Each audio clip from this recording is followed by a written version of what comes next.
Rogue Record. What's up, everybody? You're listening to Hustle Makes It Happen, a podcast about the grit, the determination, and the mindset that it takes to become a winner. Success is not an accident.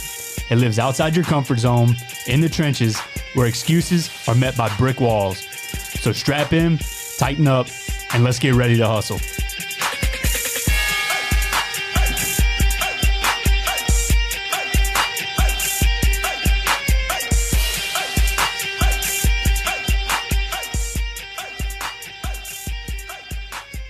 What is up, everybody? Welcome back to another episode of Hustle Makes It Happen.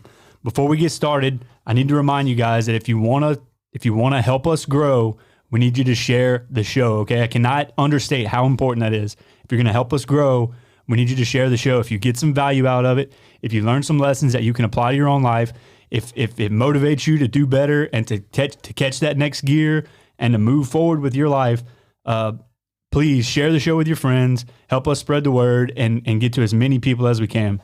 So with that out of the way, today we are joined by an awesome guest. I cannot explain how excited I am to get this one behind us. Over here to my right, I have Mr. Justin Vincent, LSU great, Super Bowl champion, Gatorade Player of the Year from Barb High School. Mr. Justin Vincent, how are you doing, sir? I'm doing good, man. How are you? I'm great, bro. So it was, like I told you, whenever you walked in here, it was a long shot. Whenever I just shot out a message on Instagram, but I think you miss 100% of the shots that you don't take. So I thought there was nothing wrong with trying to reach out, bro. And you turned right around and messaged us back, and we were able to make a connection, bro. But I want to try to explain how thankful I am to get you on the show today. Oh, no problem, man. Glad to be here. Almost didn't see it because, when you're not friends with somebody on social media, it goes to like the requests. Right. So I just happened to click on it and I saw it. So, yeah, man, I'm glad to be here. Who's these weird guys? Yeah, I didn't know what was going on. Nah, man, I definitely appreciate you reaching out to us. So, funny story, I was reading through your questionnaire, and you talk in your questionnaire about being a video game fanatic, enjoying hunting, fishing, bourbon, and you mentioned playing golf. So the reason I got the idea to reach out to you in the first place is because you've played golf with my brother a couple of times. I wanted to keep that on the low and put it out on the show. So I knew you were a relatable guy because of some conversation I've had with my little brother. He's ran into you a couple of times at the golf course. He's a huge LSU fan. His name's Jake. So he runs into you randomly all the time. Yeah. I mean, dude, I know I put it this way, during COVID, since they canceled a lot of golf tournaments, I missed 19 golf tournaments that I normally play in. Goodness. Wow. So during the spring, this time of year, it is I'm all over the place, man. So yeah, I definitely ran into him for sure. You came highly recommended. Like I said, you played apparently y'all hooked up at least once or twice and played a couple of rounds of golf. And he told me you were a real relatable guy, so I thought it was worth a shot. Definitely trying to reach out to you. But man, tell us a little bit about yourself. Tell us a little bit about your story. Oh man, it's from the country boy growing up on a farm in Lake Charles, Louisiana, playing everything at Barb High School, as part of national championship baseball team, state championship teams. Made it to the quarterfinals a couple times in football. Always got derailed by West Monroe for whatever reason. Got a dream to go play college ball at LSU. Basically, my dreams kind of lived out right in front of me. I had no aspirations of doing what I was a part of that 2003 season. I went in the year thinking I was just going to play special teams, had no aspirations and no desires actually to play running back. It never even crossed my mind because when I got to LSU, you had LeBrandon Tofield, Dominic Davis, Joseph Adai, Sharon Carey, and then all of a sudden, they graduate, and then Joe and Sharon are ahead of us, and then it's me and Allie Broussard, and then all of a sudden Joe and Sharon gets hurt, and the rest is history. Time to shine. Yeah. What a season that was, too. Yeah. That was the 2003 leaning into the beginning of 2004, right? Yeah, man. It was, sometimes it's still kind of surreal for me because obviously I work at LSU right now, and, I walk the hallways and there's still pictures of me hanging up and all this stuff. I mean, you just never really, wrap your arms around and kind of understand what you were a part of. That was something that was very huge. Yeah, and I think all of us, I know I do for sure, at least remember, 2003, I was 13, right? I remember vividly watching you play ball as a 13-year-old kid and just having so much admiration for what you and the rest of the team were doing that year. I remember very distinctly just being very, like, you know, enthathled with what you guys were doing. I think I think every like young boy in Louisiana is like that, right? Even still today at 30. Man. You know, I'm 39 years old, and you know, there's not an event that I go to. There's not a restaurant that I go to here in Baton Rouge, which I'm very grateful and humble about it. You know, very blessed to have people still remember you in some sort of shape, form, or fashion. You know, it's pretty cool. You know, so my wife isn't from here. She's actually from Pittsburgh, and when she first got here, we went to let's say Sammy's, for example, right? You walk in there, and before we even got our appetizers, I think maybe 4 or 5 people came to the table to say hello, and she was like, "Why don't you just run for mayor?" I was like, come on, man, give me a break. I said, you got to think about it. Baton Rouge is a big little city, man. Everybody kind of knows everybody, and if you know, especially if you're tied into LSU athletics, you know, people are very in tune to that. Yeah, it's a big deal around here for sure. Yeah. So you're married. You said you met your wife in your first week in Pittsburgh, right? My first week in Pittsburgh, man. It was an interesting story. I was actually talking to another girl, and she, the other girl introduced me to her as far as like to take us like out on the town and show us around. Obviously, the stuff with the other girl really didn't work out, and then we just became friends. Next thing you know, about a month and a half later, we were living together. So, wow. Yeah, we've been together since, you want to say December 2007, all the way to today. So Congratulations on that. That's awesome, man. And two boys? 2 boys, man, Jax and Justice. Jax is the COVID baby, and Justice is 6. He's a tank, man. He's, you know, when he was born, he was in the 99th percentile for everything, hands, head, feet. Jax is in the 30th percentile for everything, but he is a terror. So I got my hands full, man. Jax goes to daycare on campus, which is really cool for me because it's right across on the other side of the stadium. And I live in Zachary, so Justice goes to Northwestern Elementary in Zachary. So raising up a couple of little champions, little future champs, or what? Hey, man, whatever it is, I just don't want to pay for school. That's right. Figure that thing out. Right. Academically or athletically, figure that thing out. That's it, man. So we'll jump right off into it. You told us that one of your biggest mentors in life was your high school football coach, Coach Shavers. And I really wanted to pull this out because I thought it was really interesting. It's the first time we'd seen an answer like this. He told you that if you ever want to be successful in life, that you have to make everybody fall in love with you. Yeah. Talk to me about that. Yeah. So it's kind of a funny story. I was a sophomore in high school, and I was dating a junior. She might have been a senior. A junior at our rival high school, which is LaGrange. Everybody in Lake Charles, Louisiana, wanted to try to talk to this chick, but she chose me, right? So I went to a senior skip day, and me and my best friend, Ivan Stevenson at the time, we thought it was a good idea to use the football office phone to call the front office to check ourselves out. And just so happened that day, which is ironic, that day they got call ID. So they let us check ourselves out, didn't make a big deal about it. We leave. Next thing you know, we're at the little party, and my mom is like blowing my phone up. And I'm like, why is she calling me? I know she should be at work, whatever. So I get back to school. Next thing you know, I get called down to the principal's office. Principal says, go see Coach Shaver. Go see Coach Shaver. And that's where that piece came from, where he said, he's like, I should kick you off the team. And, he went through a laundry list of things that make people great and make people not so good and make them go down the wrong path. And that conversation, this was 2000 maybe. Yeah, year 2000. And still to this day, it still sticks with me. Yeah. And I tell that to any young kid, I come across that has advice. You got to make people around you fall in love with you. It's the only way you can be successful. Yeah, it's funny. I love hearing stories about old mentors, especially when it goes back, in this case, 22 years, right? Yeah. Whenever we started the show, the name of the show, Hustle Makes It Happen, came from a relationship that I had with a mentor whenever I was in high school. A guy told me, we're going to say it at the end of the show. We do it every time. He told me he related to baseball. He's a big baseball guy. And he always told me, when things get tough, keep your head down, keep your eye on the ball. Hustle makes it happen, but most importantly, have fun. I remember that, I'm 15 years out of high school. You're 22 years out of high school, but you always think back to these conversations that you had with a mentor.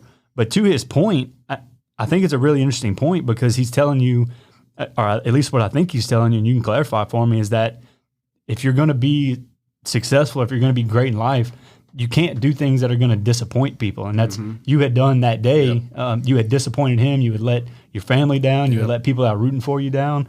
And it sounds like he's getting to that point. He's telling you that if you're going to be successful in life, you got to do things that aren't going to displease the people that are there to support you. And I think that's a huge lesson. That's exactly what it was. And, for me, it was kind of a wake-up call. Yeah. That was the first time I ever got in trouble. Like I've never since then. Right. I don't want to say I've been like kind of the standard, but I've tried to walk the right path. You know what I mean?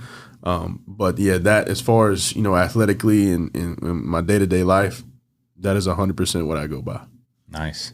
So while we're talking about high school, you said your senior year you kind of did the bare minimum, and we kind of wanted to dig into that. Was it a confidence thing? Did you just feel like you had it in the bag? Or no, I mean, not that I had it in the bag. It was, I think the grades came out and some other things, and I was good. Like with my ACT score and my grades, everything was towing the line. But then, I had some help. I had a rogue teacher who wasn't really fond of athletes, and I didn't talk in class. There was only like 10 of us in there. It was an elective, which turned into a core class eventually. And, she wasn't very pleased with I guess, me or anybody else in the class because I think damn near all of us failed, But me giving – just that little bit and not going the extra mile gave her enough room that if she did decide to fail me, that I was going to be behind. You know what I mean? So that's where that came from. That just kind of scared you straight. Yeah, 100%. Yeah. And then I came to LSU and I made the dean's list twice. Oh, nice. Yeah, man. Never let that happen. Oh, no. In your, to keep going off of the younger years, is that when you really started to understand where your talent and your hard work started to meet the road together? Yeah, yes, I guess you can say that because sometimes people get to the end and it's almost an awakening that they were on that journey. Were you cognizant through those times? Like you were on that path? Yeah, I was on that path, but even then though, because it's so glorified this day and age of going to the NFL and doing this. And back then it wasn't right at all. Like you didn't see it at every turn like you do today, and like going to the NFL was so far from my mind. Like, even though I had an uncle and a cousin that played, it was just so far from me. Like, it didn't cross my mind. I was living in the moment, right? I was, happy to be at LSU. I was happy to go into class. I was happy to walk through the tunnel in Tiger Stadium. I didn't think beyond that, right? And I think that's where I might have fell short of, not, putting things in perspective and having dreams. Dreams are great to have, but once you reach them, they die. So start a new one. And that's why I kind of failed, you know what I mean? Doing that early on in my career. Did you have a pivot point where you started to learn that you had to get that next dream and that next goal to be thinking about that? Did that change after high school in LSU, maybe as an adult? Yeah, it kind of changed at LSU. My junior year maybe. You started, seeing, some of the guys who you played with every day, some of the guys you room with, get an opportunity to go make a bunch of money and live out their dreams. So you started to put things in perspective. You try to do things accordingly. But, old habits sometimes are hard to break, and you got to kind of grind away at it. And, very fortunate for me. Obviously, I don't think my NFL career went how I wanted to be, but ultimately my goal was to make it. And that opportunity too. So I'm very grateful about that. Awesome. And so going back towards Garrison's question, you mentioned putting in the bare minimum in that one class academically. How did you perform on the football field your senior year? And I'm asking that because I'm digging into this question a little bit, and then a few questions down, you talk about almost quitting your first day at LSU. Yeah. Whenever you were having to run sprints and you realized that they were trying to teach you a lesson about mental toughness. Did you think, was there ever a point in your senior year of high school where you're like, look, I'm good. Like, I'm going to LSU. I'm committed to play D1 ball. And then you get to LSU and you realize that everybody there is, as big and as strong as you. Yeah. Was that a thing or not? No, really? not really, man, because I was an overachiever in high school. We'd have these hour and a half, 2 hour practices that would be real fast paced. Then after practice, me and one of my teammates and my best friend, we'd run 10 100-yard sprints, maybe sometimes 20. And I had some kids on the team that wasn't very fond of us. They thought we were kind of kissing up the coach and all that stuff. And then one day we kind of got in a spat in the locker room. I said, it's nothing against you guys or what I'm trying to do or kiss up the coach. I said, I start. I said, what do I need to do to kiss up the coach? I said, I just want to be better than you. I said, there's always going to be a kid out there that, kind of the same build, same speed. But what separates you from him is how hard you're going to work and how bad you want it. So, that was something that was kind of instilled in me a long time ago, and it was very easy for me to kind of turn on the switch, I guess. But when I got to LSU, everybody on the team, which a lot of people I think they don't realize that even from your walk-ons, they were all the man at their school. Nobody cares about you being Gatorade Player of the Year, Parade All-American. Nobody cares about that stuff. Everybody's got accolades. So I think what the coaches try to do is they try to break you. They know athletically you're just, one of the gifted, people in the country, but mentally, how strong are you? So it wasn't about conditioning. I realized that, after having many conversations with Coach Moffitt, once I was on staff and then, later on in life. And, it's all about the mental capacity. When you're tired, can you think? Are you going to be one of the people who just go through the motions? Yeah. And man, does that translate in life? Oh, 100%. 100%. Yeah. It's almost like they kind of thought everybody on the team first day maybe had it easy in high school, and they wanted to bring that challenge to them. So they knew it was coming for them. Oh, you knew it was coming. And then what's ironic about that, you get to the National Football League, and you run 10 100s. Really? Like, nobody expects you to – I guess they're not going to just grind you out in NFL like they do in college, because if you're not in shape, they cut you. You go home. That's right. It's over. It's over. This is not about. It's not about you got to get up and you punish runs and all this stuff until you make your time. Nobody cares about that, dude. If you're not prepared to play, there's a door. Yeah, that's the only job you can have where you could actually watch them work out somebody to take your job. I can imagine how nerve-wracking that is. Yeah, every Tuesday. It's stressful. You're like, oh, I know that kid. He played running back at Penn State. Oh, we'll make it past lunchtime today. Yeah. Man, so I never played. I wasn't any kind of collegiate athlete. My baseball career ended at the walk-on tryouts at LSU in 2009. I went and tried to walk onto the team, and Coach Maneri basically was like, look, I look at, hundreds of 5'10", 170-pound kids that are right-handed throwing in the low 80s. Like, nothing special, guy. So that was the end of it. But I know, listening to you talk about the grind and listening to some other folks I know that played, either college baseball, basketball, or football, they grind you down, like you just mentioned. I mean, I think it's kind of, it is a sorting field for that next level of competition, right? So it's got to be very challenging. We asked you about managing burnout and managing that grind. So as a collegiate athlete, we'll start there, and then we can talk about some of your pro career. But how do you fight through burnout? You kind of mentioned in your questionnaire that you don't look at burnout. Like, we've talked to a couple of people that always say whenever you start getting burned out, you need to be able to take a step back and relax or break away. You didn't say that. You had the opposite mindset. You hit it like you're hitting a damn O-line, right? You just run through it. You have to fight through it. You have to push through it. When you step back, I think you become complacent, right? And you start drinking your own Kool-Aid, right? So one thing of doubt? Yeah. So one thing I've always done is just,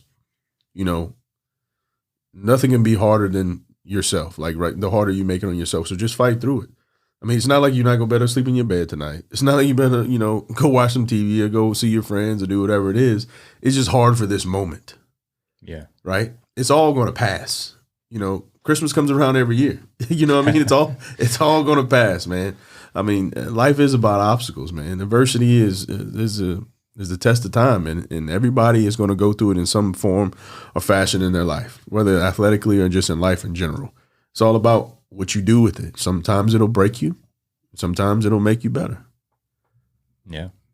I love that. Your destination, where you've gotten in your career, athletically, and where you're at today in your life and business, it takes a certain type of mindset. Do you attribute that to some younger years? Your parents played a lot into that beyond coaches? Like, it takes a certain mindset to get where you've got in life. So Do you have? You know, it's not my mom she is, you know, the rock of our family. She's very, very sturdy, very stern in her approach.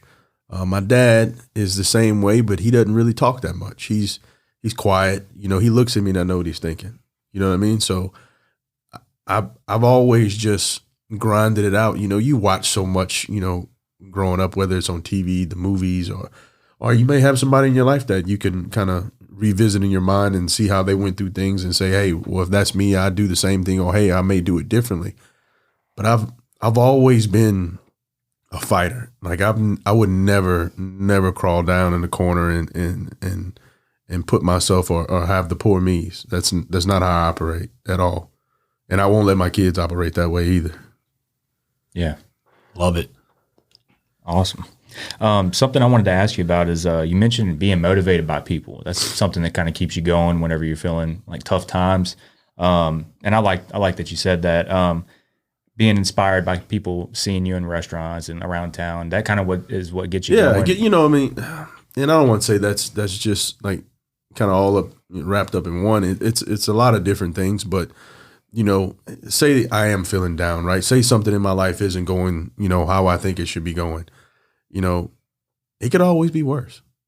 I promise you that. And whatever you think you hit bottom, my guy, there's somebody who is 10 times worse than what you got. Yeah. You know, count your blessings, you know, dig your heels in and push forward. That's all you can do. And then for me, you know, being at the age I am now and where I'm at in life as far as my career, yeah, man, I count my blessings, man. I thank the good Lord, and I just, you know, strive to be great, man. I try to make somebody's day every day if I get an opportunity to. You know, there's very few things that if somebody asks of me, I turn down. The only way I would turn something down is if I don't have time. Right. And if I have a double obligation. But if I have free time, I'm going to do it. 100% I'm going to do it. That's awesome. Yeah, it is cool. I think one of the things, it wasn't on the questionnaire, but it kind of just popped into my head. And I think it's going to be super valuable for our listeners coming from a guy like you. How do you balance the relationship between being naturally talented at something and being driven enough to take it to the next level? So I think, you know, Tyrann Mathieu mentions all the time whenever he's talking about coming from New Orleans, he talks about how he wasn't the best kid on the block. He wasn't the best guy at St. Aug. He was like a mediocre football player in his group of friends. He wasn't the most talented guy, but he had the drive and the determination to focus and get to the next level. How important do you think it is for people to be able to balance like their raw talent, their God-given talent, versus the work ethic that it takes to succeed at the next level, whatever that is? Yeah, because you got to be willing to fine-tune that thing, right? Because God gives everybody a certain set of gifts, you know, whether it's the mental capacity and a little bit of physical, or all physical and a little bit of mental. You got to work towards either one you're lacking in, you know. Say, for instance, like my son, right? He's 6 years old, right? He's a big old boy for being 6. You know, I don't know how athletic he's going to be, and obviously he's 6 years old because you really don't know. But I tell you one thing, that son gun can run. So if running is something that he's going to be, a track guy or whatever it is, then I'm going to make sure he understands what it takes to be that guy. And I ask him all the time because, you know, he's playing coach's pitch right now. I'm like, let's go in the backyard. And he's like, oh, I don't want. I'm like, look, I said, either you want to be good or you don't want to be good. I said, I'm not going to force you to do it. You do whatever you want, but you're not going to sit here on your iPad. You're going to find something to do, you know? So it's all about finding whatever it is that you're lacking in. And with him, you know, like I said, he's so young. He got hit with the ball one time, right? So he can go out there and he can pop it. He can swing the bat really good. But when it comes to catching the ball, he's kind of timid because he kind of missed it one day and he caught it in the dome. So his whole mindset is like, oh, the ball's kind of hard, so let me kind of shy away from it. You got to take your licks and keep on ticking. I tell him that. I got hit plenty of times. I almost lost the eye behind it. I can relate. I can relate to what he is saying in my core right now because I have a 6-year-old son as well. And I put him out he started wrestling this year. And his first wrestling match, that kid drug him in every inch of that wrestling mat and just skull drug him everywhere. Yeah. Kid's 7 years old, and he has 90 matches under his belt already. Oh, yeah. See? And my kid had one match, and he was just fearful for every match after that, defeated until the end. But it took some time to build that confidence. It's growing pains, man. And like I was talking about earlier, you got to be willing to fight through it. Yeah. Things are going to be crappy, man. I'm telling you, things are going to be crappy. When you're delivering, because you're trying to build the best two little human beings that you can build in life. Yeah. Are you being real relatable and you're talking to him, the clarity of what you're I'll make sure he understands very clear what I'm saying. I'm not a yeller. Unless he doesn't listen, because my kid has a thing where he can literally turn you off. He'll stare at you, but not a word. No, he won't even look at you. If he's tied into something, whether it's the iPad or the TV, you have to say his name at least 4 or 5 times. Right. So you have to kind of get him to turn and look at you and understand. Look, if this is what you want, this is what you have to do. It's not just going to jump in your lap and things are just going to happen. You've got to go do those things, so I think I will have a long road ahead of me, but I think it'll be all right in the end. It's just, obviously they're young and they really don't understand. And I didn't understand at that age. And I really didn't come to grips with it until I was a junior in high school. Right. Yeah. But you're still trying to explain to them and instill in them that, like, no matter how good or raw, how much raw talent you have, like, you still got to. You have to put the work in. You have to, tune that thing up. You have to sharpen your tools. I think the hardest thing for me when I got to National Football League is that they don't force you to work out. That's not, they make the rookies work out. But once you pass that, you're on your own, my guy. You don't show up in shape, you're gone. You know what I mean? So the hardest thing for me is when coming home during the off season and going to my old high school and working out, or going to a gym and putting in a couple hours and doing those things, or going to do some feet work on an open field somewhere. Those things were tough because you had to tell yourself over and over again, hey, this is what you got to do. This is what you got to do. You have to do this. So I think that never goes away, no matter what you're doing in life. Whether it's in business, for me, working at TAF and, I'm in sales, but I'm not in sales. I don't have to sell LSU because LSU sold. I have to figure out what it is that people are attached to when it comes to LSU, whether it's football, baseball, women's basketball, beach volleyball, whatever it may be, and see if they want to help raise funds for facilities or for scholarships or whatever it is. So, and when I'm sitting there during the day, I'm in my office, I'm pounding out phone calls, sending emails. Hey, I'll be in Dallas next week. Can I come see you? Or I'll be in Lafayette or Lake Charles or wherever it is. So I'm always doing this. And if sometimes it's hard because I'm like, damn, I didn't call so many people. I just need to sit down here for a second and take a break. But it's nature of the beast. You either want to be good at what you do or not. Yeah. And I want to kind of shift a little bit. You mentioned, kind of leaning into your NFL career. I think it's a good opportunity to talk about like the highest of highs and the lowest of lows, right? So 2009, Super Bowl 43 with the Steelers, champions, right? Yeah. Highest of the high, probably the pinnacle of your career. Highest of high. I think the pinnacle of my career, because a lot of people don't understand how commercial the NFL is. Like, it's very bougie, right? I mean, the game itself, you get to see that, as fans, but, being there for a week and, the media day and all the other events you have to go to, I think, for me, because I didn't dress in that game, but the national championship, I say the SEC championship for me will always be the pinnacle. It was very amazing for me to be a part of the Super Bowl winning team, but I didn't get to contribute like I wanted to, right? Right. So being a part of the national championship team and the SEC championship team, I think I had some skin in the game, right? It meant a little bit more to me. But yeah, man, I love this answer. Yeah, so the high, that's my high, for me. The being part of the Super Bowl team, I think that's just laying you out. Yeah, it's just extra. Man, I did not expect that. I didn't see that coming. So, can we say that the feeling of being a part of the actual movement is what you tie the pinnacle to, right? Yeah, the actual feeling. You got to have some skin in the game. We're finding more and more as we dive into this, because I love this. The show spurred from us wanting to tap into individuals that are hustling like we are and get into the between the ears. Yeah.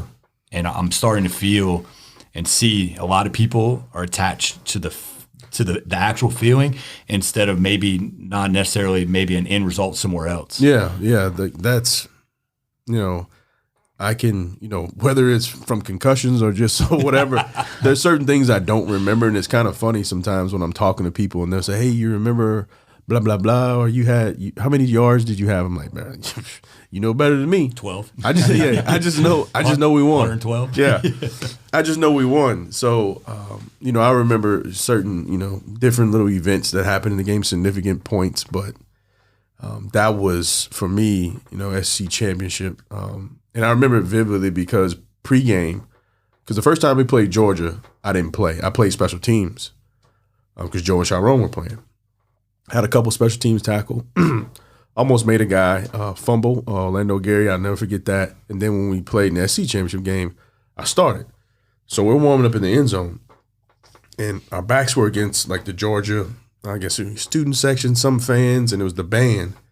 And the running backs were in the end zone right there. And they had about 4 or 5 Georgia fans. They were like just a group of guys, young guys, middle-aged guys, and they were just talking all kind of crap. Like they were saying, Vincent, you're not going to do this, blah, blah, blah. And they just kept going back and forth. So when I scored on that long run, if you notice, if you ever look at it again, notice how I turned to my left and I'm looking in the stands. I'm looking for those dudes. But I can't find them because there's so many people. But I can't find them, but I was looking for those dudes. Those type of moments that I do remember and I hold dear, especially because we won the way we did, and obviously that catapulted us to the national championship game. And as far as for that game, being in New Orleans, a home game, and which is pretty cool for me because, I use Brandon Landry, who's a good friend of mine who wants walk on. So he always tells this story. He goes, he was sent to the bar to go get a bunch of drinks, and the line was taking a little long, and first play of the game happened. I take off running. He throws about 4 or 5 Crown and Cokes in the air and this and that and the other. So hearing those different moments from people along this path we call life is pretty interesting. And then I backdoored with another conversation I had with a guy. He said that was the last football game he went to his dad before he passed away. You know what I mean? So wow. Those are very significant moments that you hold dear and damn, I was a part of their life. And I'm glad we won. It was awesome for them. They got to spend that time together. So, yeah, that's the pinnacle for me. Yeah. I was deployed in Iraq or Kuwait, and you guys winning, I got to rub it in all the other fans' face overseas. Oh, yeah. So I remember that moment as well. Oh, yeah, the good stuff, man. Real good stuff. Yeah, so talk to us about, you guys – you started at LSU in 2002? Yeah. So 2002, you started at LSU, and you played football until 2010. Mm-hmm. So whenever you realize that something you've committed your entire adolescence and young adult life to has come to an end, yeah, what's that like? Oh man, this will be a good one. So I get cut on let's say it's a Thursday, right, or maybe even Friday. And, the cool thing about Pittsburgh is that even till this day, I talk to Mike Tomlin once a month. I talk to Kevin Colbert probably once a month. I talk to Brandon Hunt, who's the director of personnel, pro personnel, probably every other day because he's best friends with my wife. They went to college together. And, I get cut and, Mike T and Lawrence Timmons, who's one of my good friends, they're like, man, come to the game on Sunday, blah, blah, blah. In my mind, I'm like, what the hell? You want me to come to the game? So, dude, y'all just cut me. I'm not coming to the game, but my girlfriend, my wife now, but the girlfriend talked me into going to the game. I went to the game, Sunday afternoon game, probably 1 o'clock. They end up winning. I go in the locker room after the game. Everybody's hugging me up. Man, we need to hang out, this and that and other, blah, blah, blah. And I was like, all right, cool. And then I go home and I take a nap. I wake up and I'm like bawling, crying. Like profusely. Like I knew that it was over, right? I knew that it was over, that somewhere I wanted to be. You know, I mean, I had opportunities to go at other places, but I knew in my mind this was it. I mean, this felt like LSU. This was how it was supposed to be. The way the team hung out together, the way the coaching staff is, that was where I wanted to be.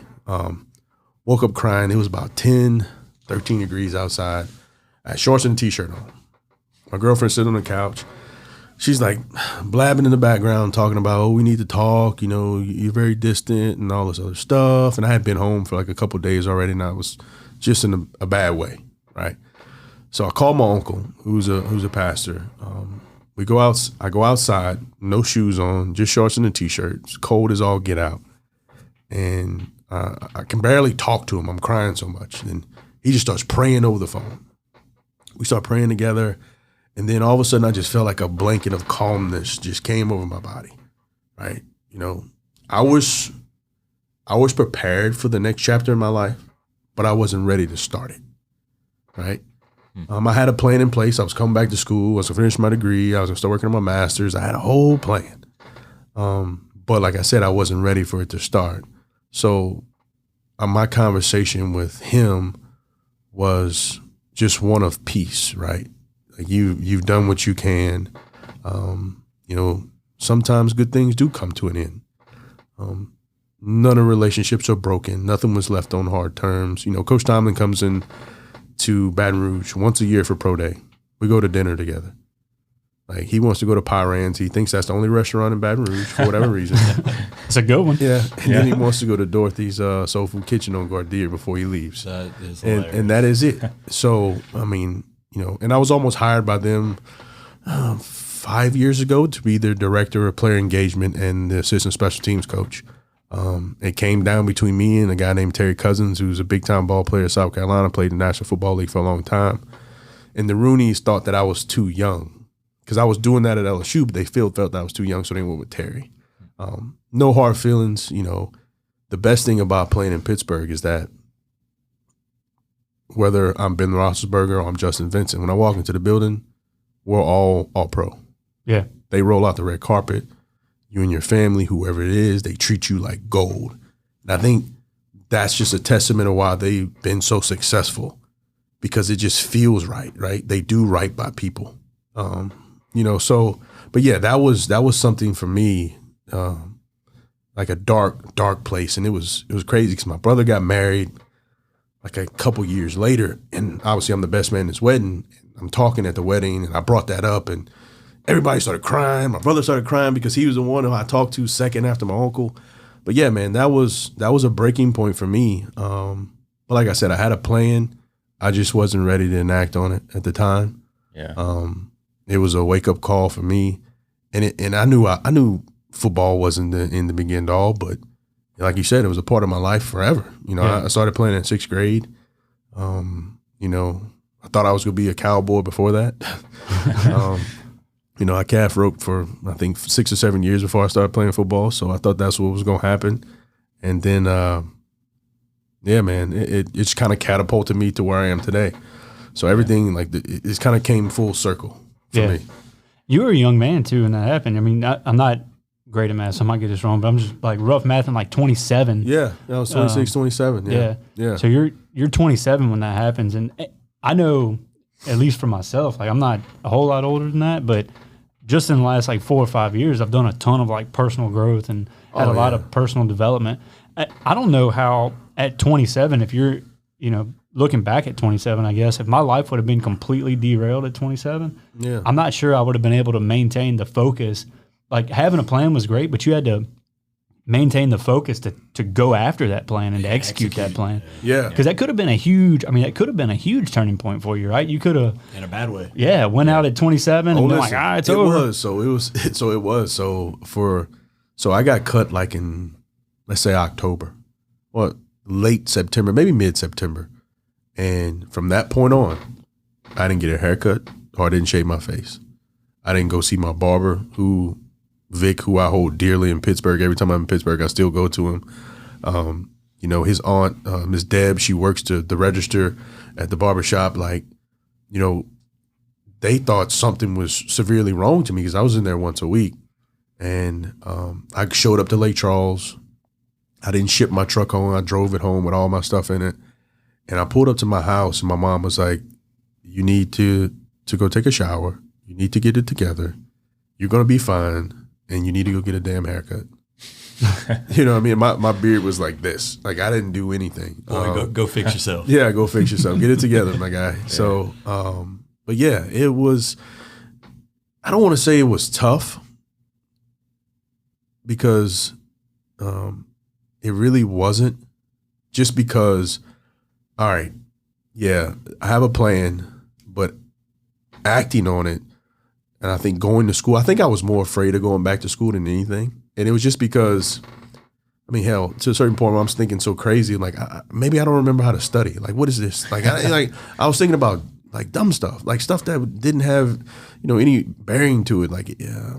But, going back to school, I had 2 geology classes, which they normally don't let you do, but I had geology 1, geology 2, and it was frying my brain because obviously there's rocks and minerals and all this stuff, and I'm literally learning 1 and 2, one thing and 2, and then in 1 I'm starting from scratch. So I'm like 10 chapters ahead in 2, and what I'm learning from scratch in 1, it helped me eventually in 1, but 2 I was just screwed. Like, it was just it was tough for me, but I got it done and graduated, and but yeah, it was that. If I had to say it was tough, that was it.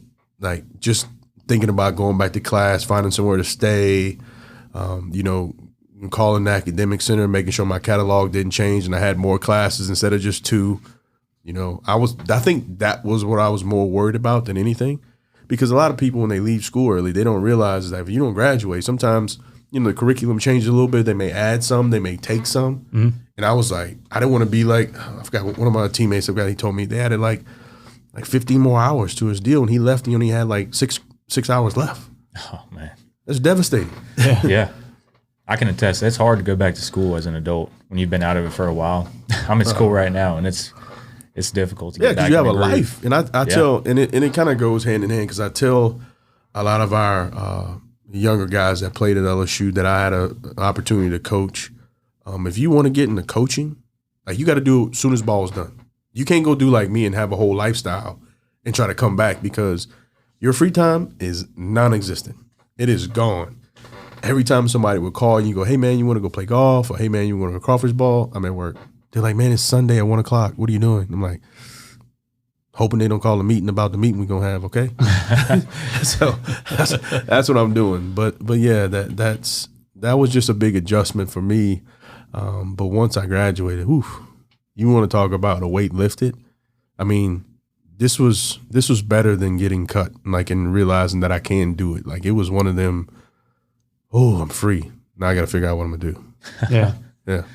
I want to ask too about, I don't know if you experienced this or not, but I think a lot of people do, right? So you had, you were cut from the Steelers in 2010. Did you ever, during that time period, or whenever you started going back to LSU, did you ever feel like you weren't good enough, or did you ever feel like something didn't work out for you and you were a little bit ashamed? Like, was there ever any kind of feelings where you weren't good enough, or were you very proud of what you had done? Yeah, I mean, it's a huge accomplishment. You should have been proud of it. Yeah, so I think the reassurance was for me is because my running back coach, Kirby Wilson, who is retired from the NFL after, I think, 17 years, and now he's the head coach of the USFL team, the Pittsburgh Maulers. Mm-hmm. And he was like, you're better than so-and-so. He's like, I'm fighting to get you paid. But one thing in the NFL what people need to realize is that it doesn't matter how good you are. Is if that person in front of you is getting paid more than you, he has to break both his legs and both his arms for you to play, because they can't let money sit on the bench. You got to justify that. Really? So that's how that goes. I'm making league minimum, which is about $485,000, and then he's making 1.6. So, yeah, you can't. The red tape. You can't. I mean, it's when I'm talking about serious politics, and it ain't about talent. It doesn't matter. Even though the Steelers are a great organization, they're one of the best in the world, if not the best. That's one thing that they can never cut from. Like, nobody can ever cut from that. That's money will never sit on the bench. That's how it's structured. That's how it's structured. Dude, I've never really considered that until you mentioned it, and it's kind of cool getting that kind of insight, because Absolutely. I can't imagine how frustrating that must be Oh. too. If you know that you can, like, it's not like whenever you're in college or in high school, even you can just be like, hey, coach, I'm better than that guy. Let's go head to head. That's not really an option. I not an never option. have thought about that. I mean, I've had phone calls on Saturday night. Hey man, you're gonna be up tomorrow, and then come in Sunday. Come in Sunday. I'm not up. I've had shit. I couldn't count on my hands how many times that's happened to me. I mean, it's yeah. So how do you drive through that, like mentally? How do you? Is it just part of the game? Is it just how it is? It's part of the game, man. You adjust on the fly. Like, I mean, there's really nothing you can do. I Just mean, gotta accept it. you're at their will. Like it is what it is. Man, I can't imagine how frustrating that would be. Oh, no doubt. So I have gray hair. Getting to because of know that now. you in this short period of time, I think one of the biggest things I'm taking from you, that a characteristic that's catapulted you to where you're at today and things you've accomplished, is that you're a very real time thinker, and you're an analyzer. Like you're analyzing things real time as they're happening, and how you're pivoting, how you're accepting it, how you're projecting it. And you know what that attested to? What's Video games. Okay. Okay. I'm joking. I don't know why, but it just sounded good. Yeah. Yeah. But yeah, I've always, lived in the moment. I'm not, I have a list, which is pretty cool. Had a high school coach.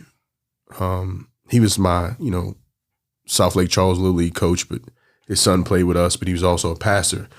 He gave us a list of goals, and not one of them pertains to athletics.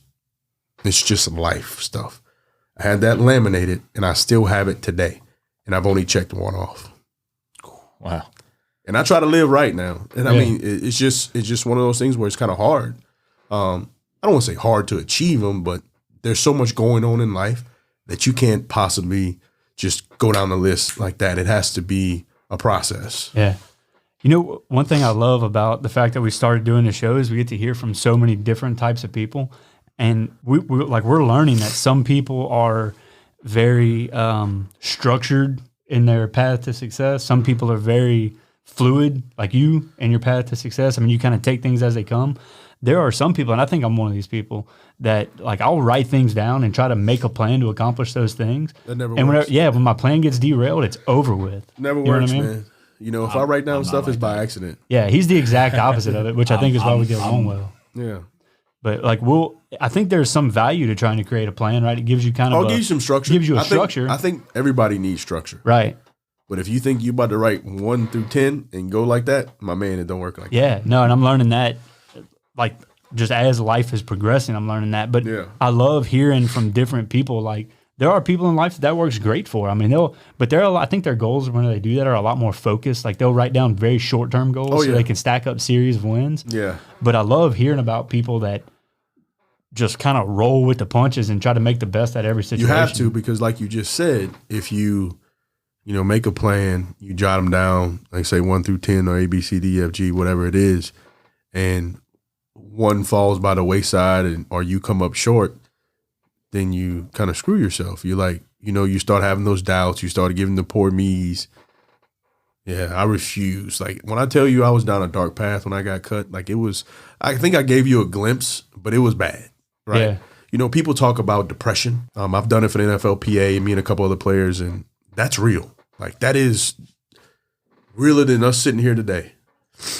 I mean, you think about this. You have been the guy or the girl or whoever it is. You've done that majority of your life. Then one day they tell you, we don't need you anymore, right? Yeah. So you got to do some soul searching. You got to figure out, who you want to be. Yeah. Because whether you want it or not, chapter 2 is starting now. So, you got to come to terms with you that. You got to come to grips with that. You can, let's say you do want to mope. You do want to, sulk in your pity or whatever. Let that be for a day. But tomorrow you better wake up with a new attitude. Yeah. You have to.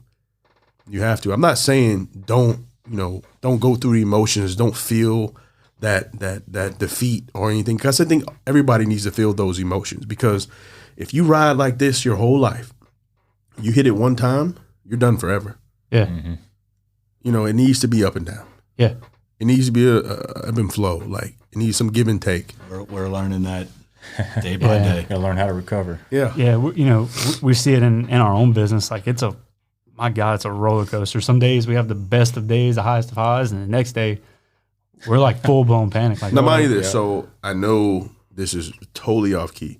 So one thing that I noticed when you did send me a message, you were talking about. Not talking about. I read your profile, and you guys do patio stuff, right? Do you For our other business? For other business? Yeah. I'm looking for somebody to do my stuff. Here we are. So I know some guys. So it kind of worked out. It's I know some guys. Yeah. I know some guys. Yeah. So we'll talk about that later. But Yeah, I just thought about it just now. Yeah, Whenever you said that. Something I wanted to bring up is you talked about when you meet obstacles, kind of writing down different ways to face that obstacle, and you kind of go through those options and pick the best one. That's a little different from structuring goals and stuff. Yeah. So talk about that a little bit. Yeah, like we were just talking about, you have to be fluid. Like, because number one, it ain't always going to work. Right. 9 times out of 10, number 2 ain't going to work either. So you have to figure out, different ways to get to where you want to be. Because if you pick one path and one path only, and it doesn't work, you're defeated. And that creates bad juju, so to say. All right. So find different ways to get to your final destination. Give yourself options. One thing I've learned in business, sometimes people make it hard for you. It isn't just you. Other people make it hard for you. There'll be a clear path to Z, and people will go that way to get there. That chaps me up bad. Like I don't do well with that. Like you talking to somebody who grew up on a farm and worked really hard. My parents and my grandfather instilled that in me at a young age, and I'm not afraid of work. But you're not just going to create extra work just cause. Like we're not doing that. Yeah. Like we're not doing that. Amen. Yeah. So those things of being fluid and having different ways to get the best end result is kind of how I just roll that way. Right. Because it's never going to work the way you write it down. Yeah. And if it does, the gods will shining down on you. Yeah, what they say, everybody's got a plan until they get punched in the mouth. 100%. Yeah. That's some wisdom. Yeah, it is. Look, I want to talk about, I guess, one more thing. It's kind of two, but we'll combine it into one. And then we're going to have to get you back to do another episode. I don't want to cut this off, but we've been talking for almost 55 minutes. Yeah. I think we can continue this for another 2 hours. Yeah. For an I hour or pick so. your brain all day. Yeah. I want to talk to you about, and it relates to the last thing you just said. You talk about people in life quit because quitting's the easy option, right? It's easy. And people fail because they quit, right?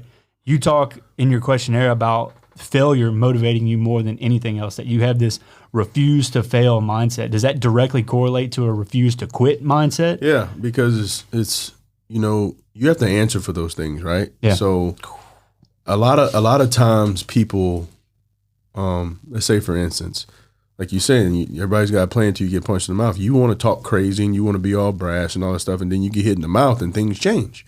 Like they make you Real quick. Yeah, you gotta rearrange your train of thought. You gotta try to figure out, hey, well, maybe I can't say that to everybody. You know what I mean? So that's always kind of been kind of the driving force, right? You've got to put some parameters in place to get to where you need to be.